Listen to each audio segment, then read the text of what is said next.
Nandiyan ang video ng testimony ko kung bakit niya ako pinagtakaan at kung bakit nanganganib ang buhay ni Charlene. Hindi makakaabot kay Charlene lahat ng impormasyon na to kung papayag ka na hindi mo titigilan si Raymond. Pero may isa pa kang kailangan. Nasaan si Leilani? Masaya lang ako na may development na yung case ko kay Leilani. Yun ang dahilan kung bakit ako na-late. May problema kasi. Baka napagtripan lang ako, Charlene. I am officially courting you, and this is for you, my dear princess. Mamaya na pala yung tryout sa regional inter-schools we meet. Daan ka naman. Magiging happy ako pag pumunta ka. Sige, daan ako. Supportahan kita. Nahanap ni Adrian si Leilani? Matagal na pala siya tinatago ni Julio Bustamante yung pakialamera niyang father-in-law. Ang dapat pagtuunan natin ng pansin ngayon ay ang pagligpit kay Leilani para tuluyan na siya mawala sa landas natin. Hello, ma'am. Nagawa mo na ba yung pinapagawa ko sa'yo? Wala namang katao-tao dito eh. Kinukutuban ako kay attorney. Kapag bumalik siya sa bahay ngayon, nakasama na si Charlene, saka lang natin sasabihin kung nasaan tayo. Pinapunta ko yung tauhan ko sa address na binigay mo. Walang Leilani na nahanap sa bahay na yon. Pero lahat ng impormasyon tungkol kay Leilani, sinabi ko na sa'yo. Siguraduhin mong hindi mo ako pinagloloko. Totoo ba ang narinig ko? Charlene. Pinagsinungalingan mo ako? And what's worse, kay Divina mo pa sinabi? We're done. You're not my lawyer anymore. You're not my friend. Charlene, mag-usap tayo. Please, mag-usap tayo. Sumama ka sa akin. Mag-usap tayo, Tawan mo ako. Hey, Wizard! 50-meter freestyle swimming tryout is Justin Lozano. Lumipat ba kayo? We move to another place. Pwede ko bang malaman kung saan kayo lumipat? Saka ako na lang sasabihin sa'yo pagkasama mo na si Charlene. Kasama ko si Charlene ngayon.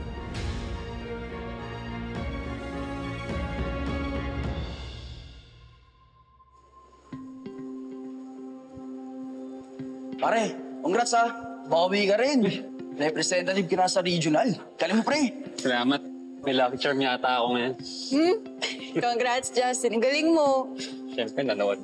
Saka ayoko mapahiya sa'yo. Sus, pa-humble ka pa. Alata naman binigay mo talaga yung best mo eh. Magaling ka talaga, pare. Play mo na. Papa ng princess. Justy. Na namin. Sige, salamat. Ingat. Ano yan? Chamba lang yun. Di man lahat na nakukuha mo ay para sa'yo talaga. Paano tsamba? Binigay nga sa akin. Akin dapat yun. Kinuha mo lang. Hindi ko siya basta-basta kinuha. Pinaghirapan ko siya. Pero di mo siya deserve. Ano nang sabing di deserve kung binigay nga sa akin? Di mo ba naisip na kaya baka siya binigay sa akin kasi mas okay kesa mapunta sa'yo? That I am more worthy. Yabang mo! Hoy! Xavier! Justin! Justin! Ano? Xavier! Tama na! Justin! Ano nangyayari sa inyo?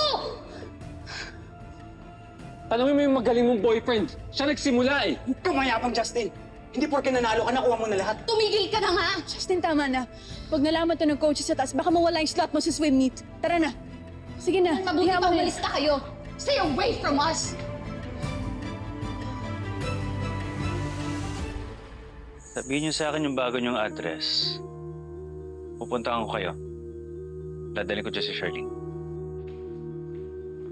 Sir.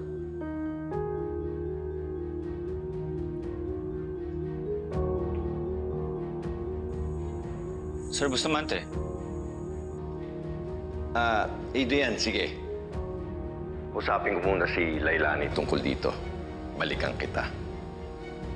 Ayusin ko lang yung pagkikita nila ni Charlene. I need her approval first.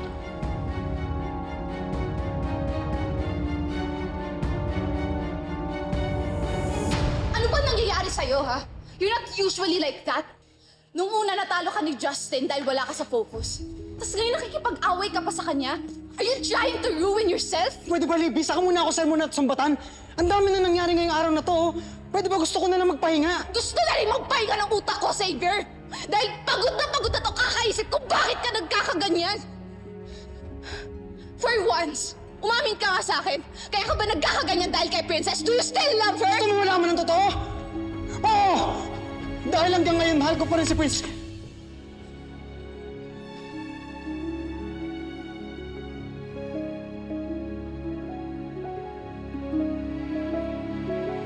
Dapat di mo na pinatulan si Xavier. Saktan ka pa tuloy. Kilala ko na yun si Xavier. Minsan kailangan mo din talagang tug yung ulo nun para matauhan tapos mawala ng unti yung yabang sa katawan. Saka ganun din talaga yun kapag di niya nakukuha yung gusto niya. Hindi lang niya matanggap na natalo na naman siya. Alam mo, konsensya tuloy ako.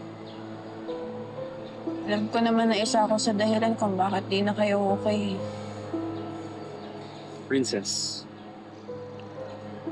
don't you ever blame yourself, okay? Ako rin naman yung nag-personally gawan ka eh.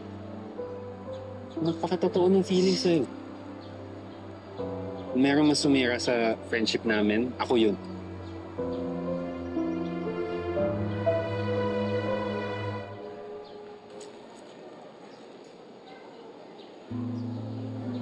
Pero hindi ko pinagsisisihan yung mga desisyon ko. Kung ang kapalit man ito, ay yung pag-sacrifice ng friendship namin sa okay lang sa akin.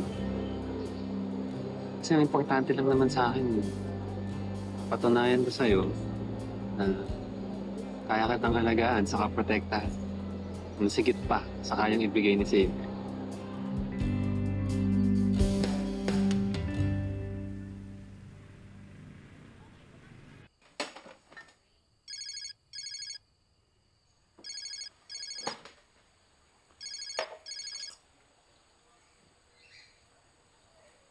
Pare, natanggap ko yung text mo. What do you mean by this?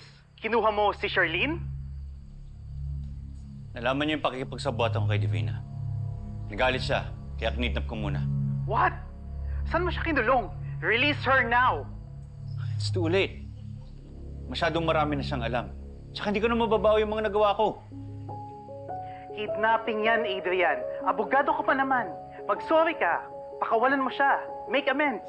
Alam kong kidnapping to. Hindi mo ba naintindihan? Tsaka, baka tuluyan na siyang malayo sa akin. Baka makita pa sila nung Leilani. Baka malaman niya yung katotohanan. Eh so? Eh di malaman niya. Tapos ano? Kakabalikan sila ni Raymond? Mabubuo ulit ang pamilya niya? Hell no! I worked so hard para makasama si Charlene. Para magkatuluyan kami. Adrian, krimen niyang ginawa mo. Pwede kang makulong, patanggalan ng lisensya sa pagiging lawyer. Are you willing to lose all that for one woman? That woman is Charlene. The love of my life. I lost her once, I will not lose her again. Handa akong mawala sa akin ang lahat. Huwag lang si Charlene. You are insane, Adrian. Ang tali-talino mo abogado, pero pagdating sa pag-ibig, nagpapakabobo ka. Pag-isipan mong maigi ang mga desisyon mo. It's not too late for you.